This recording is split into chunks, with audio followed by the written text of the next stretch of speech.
Welcome back to another episode of Harmonious at Lunch, the show that fuels your business success. I'm Brandon Gano, your host and guide through the world of harmonious business growth. Today, we're unlocking powerful strategies with industry experts to help your business thrive. If you're a business owner, entrepreneur, or executive, you are in the right place. Join me and our incredible guests today on the journey to clarity, growth, and success. It is time to revolutionize your approach to business. Let's dive in with another episode of Harmonious at Lunch.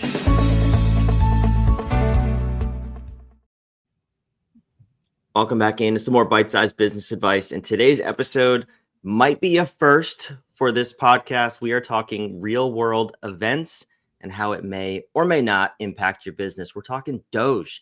They are stealing the news, the limelight these days.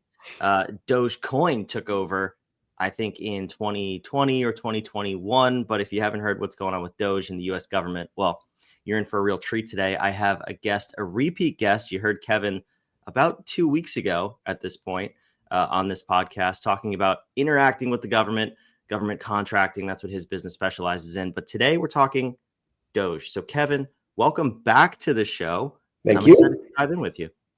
This is a fun topic. Well, I don't know, fun relative to it's happening right now. And it's interesting to talk through what does it really mean and how much is it going to impact you? So it's worth digging into. Yeah, I mean, it's all over the news. It's all over social media. I try not to interact with those two platforms, but you really can't avoid what's going on with Doge. It's everywhere. People are talking about it. So I'm personally curious. You can see it from both sides, right? It's good. It's bad. It's going to kill you. It's going to save you. The world is ending. All of these things, right? All these, yes. Why don't we start with just the context? Like what is Doge really, and what is the mission of Doge from your perspective? Well, the tricky part of the answer is what is Doge really is an undefinable concept because this is unique to our history. So what I'll talk through is how I understand it based on helping government contractors navigate this. So the basic principle of what Doge is doing is to make government more efficient. And the short answer to that is make it smaller. Of course, the answer to that question of should government be smaller, we as humans, we as citizens want government to be smaller until we feel it. And so that's the ironic part of number one. And number two is that's kind of the intent here is that we shrink it enough. I'm reading tea leaves here, but we shrink it enough that people start to feel it. We know we went too far and they can stabilize. I think that's the intent of how they're playing this out. But what I spend a lot of time doing is helping people understand how does it affect you and your business? How much of this is I'll use the concept of you want to be a thermostat, not a thermometer. And remember, thermostat sets the temperature and a thermometer reacts to the temperature. In this current environment, with all the stuff going on, all the moving parts, including Doge, it's really easy to be a thermometer and react. And so have an idea of what am I reacting to and does this impact me? So I have three questions that help people kind of framework this. And then I have a concept that'll help map it out more. But I'll start with the first one. Well, before we dive in, I just want to put this out there because I can't speak for you. I personally don't vote. I don't take sides. I could care less about politics. I like to observe. So this episode, this conversation, I'm really just asking the questions, and I'm curious. I'm curious at what's going on. I'm curious how that plays out on a national level. Although we do have a president that he has a business background. You can't ignore that. Logically, from a capitalist business perspective, this makes sense. No, the theory of making something smaller and more efficient, so it's AKA more profitable in business terms, is that kind of where this is coming from? So if you zoom out far enough, yes. The problem with that is that business and government they're kind of, what do they call that? They're related, but not, they're similar, but not congruent, right? Yeah. And so the things that you do in like, for example, government doesn't make profit. Now, government should have a balanced budget. That's a different conversation. That's been a problem for over 100 years. So that's not something we're going to fix in 5 minutes. But I like how you brought this up, this context of I'm not making this from a political perspective. Our contractors, the clients that we support, and frankly, the government employees that we support, I've been in this business across 5 presidents and lots of different ways that this swings. At the end of the day, my business exists to help people understand government contracting better, to do GovCon well, government contracting well, from both sides. And so whether there's a Republican, a Democrat, whatever the situation is, at the end of the day, I believe that if our government contracting system, because we've decided we're going to have contractors do the work. Our missions are met. I mean, everything from turning on the lights to run the websites to all kinds of things, building buildings, it's done by industry, it's done by contractors. I believe we do that well, our country is stronger. So that's how I get brought into these conversations of DOGE, is that I'm dealing with the world of government contracting every day. And so the question of how does DOGE impact government contractors and impact our ability to function as a government contracting entity, that's a moving target. And that's what stresses people out. That's the word of the year is uncertainty. And because that's all over the map. That's not just in DOGE. I mean, that's in the economy, et cetera. And this is a transition we're going through. And to put folks, to zoom out a little bit and kind of give you some context, we've been through a civil war. We've been through 9/11. I've been a contracting officer through 9/11, through the Great Recession, through sequestration, which was a big balancing of the budget exercise. There have been these seismic shocks to how government contracting works. This is another one. Each one of them felt unique at the time, and we come out the other end of them. And in the moment, it's what they call it, the miserable middle. Whenever you're going through a cycle, that's where we are right now. And so my attempt to help people understand in the big picture, again, be a thermostat, not a thermometer. How is this impacting you? And if it's not, or you can't see a way in which it's going to, don't waste your valuable business resource of time. That's the one you can't make more of. So protect that like a hawk. And it's very easy to get down rabbit trails of, well, woulda, shoulda, coulda, this might change, that may change. You don't know. So yeah, I could rabbit trail that all day long. Yeah, well, I derailed you. That's my fault. I wanted to put that out there so people didn't think this was a political episode. But I appreciate back that. to these three questions. Yeah, I think they're fantastic. That's a really good point. I'm glad you brought me back to baseline. I got all excited to give everybody the meat here, but you need to baseline the idea of this isn't politics. This is understanding what you can do as a business. So the first question is that a big number? Is when someone says we're taking 150 billion, a trillion, 32 billion is the latest number I've heard that is trackable that DOGE is taking out of the economy. Okay, first of all, the U.S. government's a $17 trillion. Actually, the U.S. economy is a $17 trillion. It's a monster, right?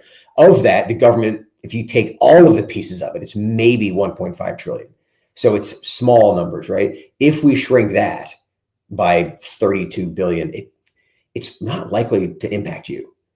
So it makes great news, and you're right, it's dominating the news. You hear about it every night. And when I look out at the number of things our clients do, yes, they were impacted more by the executive orders than by DOGE in particular. Mm-hmm. And yet we had employees of the USAID who subscribe to our content that have had to cancel their subscription. Okay, we felt that. But when you have a couple hundred customers, I mean, it sucks for that one person. But again, I can't change that. So be aware of how much is this going to impact you by asking that question. Is this a big number? And so, for example, when a couple of our subscribers left, that's not a big number. 32 billion out of, for example, the Department of Defense budget is over 800 billion. So to take 32 billion out of the entire U.S., we'll just call it the budget entirely, that's what's that, less than 5%. It's not a seismic shift. It feels like it because it's in the news, right? It makes a lot of news, but zoom out and go, how's this impacting me? So that's the first question. Is this a big number? Because if you don't know, you get distracted. Because I am curious about this, and I want to see what's true, what's false, what's hyperbole and inflated. So I pulled up the U.S. National Debt Clock. They've added a section for the DOGE clock, the savings. Mm-hmm. It reads, and I want to hear your feedback on this, 370-ish billion, and the savings per taxpayer of over $3,200 at the moment of the recording of this episode. So why don't you explain to me, to me, I don't have that much money. That's actually a big number. I don't know if it's a big number. So help me answer that question for myself when I read this. A, is it a big number? And B, is it true? So I want to tiptoe around this without picking any fights. I would say as a standalone number, it's not that it's untrue, it's misleading. So for example, if I cancel a contract, and I'm going to put on government hat for you, most service contracts with the US government are 5-year contracts. It's a base year plus 4 one-year options. Let's say I award a $100 million contract and I have a base year of 20 million, and then I have 4 more years at $20 million each. If I cancel that contract in year 1, and I only spent $10 million of it, I could argue that I saved quote unquote, $90 million. Mm. You didn't spend it. So and frankly, this happens a lot where the money is going to be reallocated. So part of this is, I mean, I would, you could track the numbers and say, oh, this contract we were going to spend this, therefore we saved it in the future. That's not the same. Like, you and I don't budget that way. I mean, if we don't buy a car in the future, we save money by not buying a car. Well, no, you save money by like reducing your bills. It's just not the same thing. No, my wife does that when she goes to the store and she's like, it was on sale. I saved $50, but you spent 4,000. That's Right. not the same. No, I'm kidding. My wife doesn't actually do that, but I know I've heard some women, some wives do that. So they will remain unnamed for this episode. There you go. That's a rabbit trail. Well, and so the again, it's not meant. I don't know. I don't want to say it's meant to be misleading, but it's contextual. Which this is a great segue. My next question is, what does that mean? Mm-hmm. So when someone says we cut this budget by 5%, what does that mean? Does that mean you cut the people? You cut the what we call out year spending? There's a lot of most contracts, I would argue, have an out year spending to them, and by removing those out year spending, that tells you that opportunity is not going to be there if you sell to that government agency, because they're no longer doing it. But that's not really savings.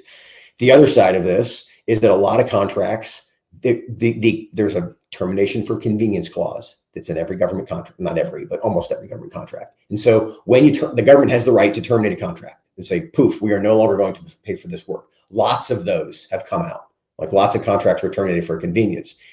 Now, the way that clause reads most of the time is you're entitled to termination costs. So here's what I mean by the news being a little bit squirrely. We had a client who they had a 1-year contract. It was terminated for convenience 2 weeks before the year was up. By doing it that way, they were actually entitled to termination costs, which is what it costs to get rid of these employees. You have severance packages. You have to terminate leases on buildings, all that stuff, right? You're entitled to those costs when the government turns off the contract. Well, in this case, those costs were more than the actual contract would have been. But it made great news to say that you canceled the contract. See what I'm saying? It's like that. It can be very, again, what does that mean? That question of, hey, we terminated 50 contracts. Okay, were they 2 days away from ending on their own? So there's a lot of nuance like that. And that's why it can be very easy to get sucked into the vortex of, well, what about this? What about that? And just take it with a grain of salt. There's an effort to shrink the government. That's all you need to care about at the ground level of your business until your contract gets canceled or gets terminated for convenience. Again, that's what we help our clients figure out how to deal with that. This doesn't impact you. In the future, it may impact you that if it's something that you used to sell to the government and they're no longer buying it, okay, that's a problem. But that's a business problem. I mean, that happens in the world. That's where your original question about running the government like a business, these are the kind of things of assuming a contract lasts forever and keeps getting renewed and keeps getting recompeted over and over again and going on forever. That shouldn't be a thing. That's what's been quickly changing. And so that's the part that I think makes the government run more like a business, where you look at the qualifications of what you're doing and say, do we need to keep doing this? Businesses do that every day. The government sometimes doesn't do that as much. Why? Because a Congress member has people in their district who work on this contract and they like their job. See what I'm saying? Like, this is more complicated than just, there is no, I joke a lot that you're squeezing a balloon. If you push on one part of the economy, in the federal part of the economy, you're going to impact other parts of it.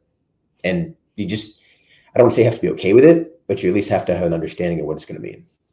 Yeah, I think you have to be aware is what you're saying. And the practice in and of itself, I think it's very good. I mean, people complain about whether it's federal government or local municipal government getting those contracts. I mean, I've been in industries, I've owned businesses in industries where I've bid on work, and you hear things like, oh, it's all about politics. It's who you know.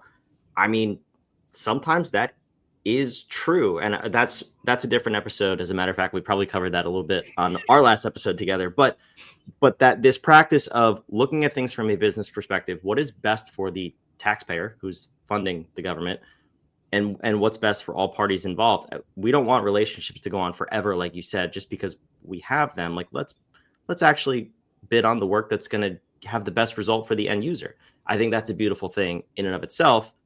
Hopefully that's what comes out of this. And I think that might be a little bit of the goal, to run that more like a business rather than just these forever contracts.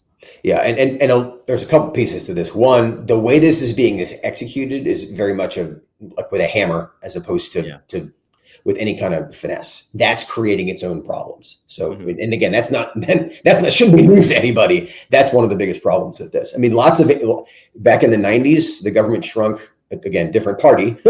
The government shrunk by over 500,000 employees. Took them 7 years to do it, but it smoothly happened. And we've since grown back from that. Well, they're trying to do that 7 years of work in like a weekend.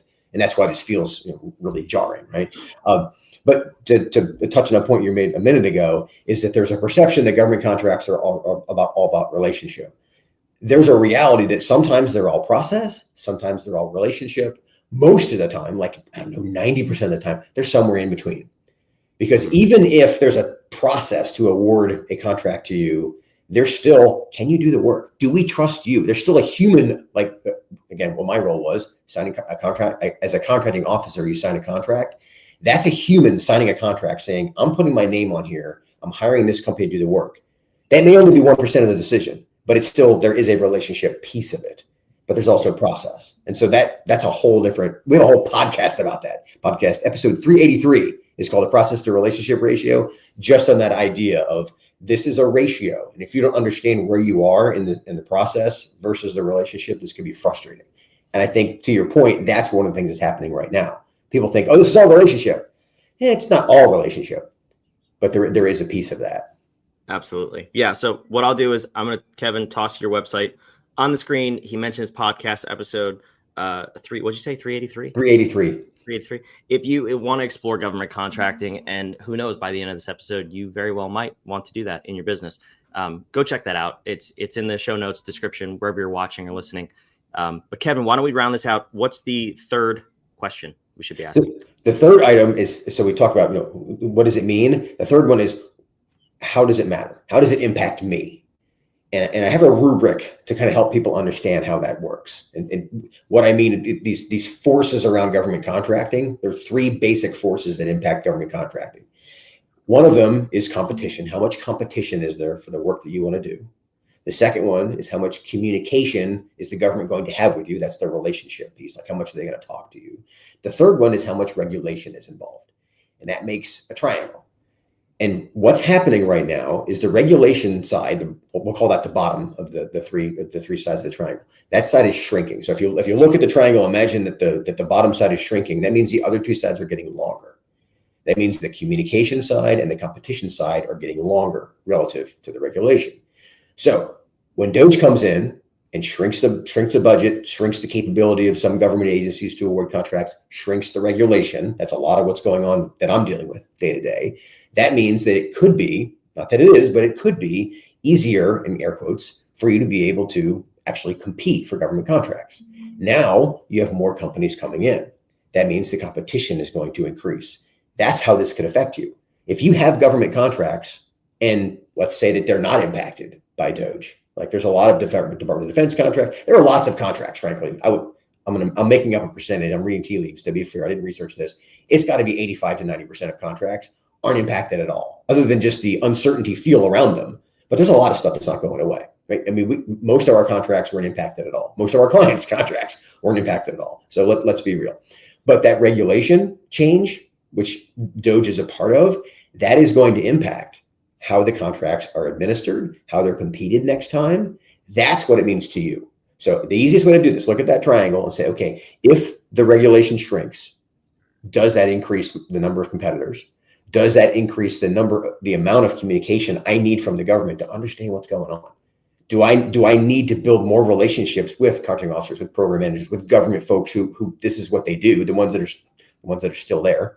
Because there's some agencies all of their agencies are smaller to some extent. But the idea of understand how this impacts you. So those three questions of, is that a big number? And then what does it mean in context? Like one of the pricers I used to work with is a guy that specializes in doing government contract pricing. He used to joke about, sometimes you would get a number and it's an average phone number. The joke being, if you take phone numbers and average them, that doesn't tell you anything. So if somebody says, hey, we got 17 on this, what does that mean? It's like, it doesn't help me, right? So make sure you understand what it means. And then the third part is, how does this matter to your business? Understand how does the change in regulations impact you?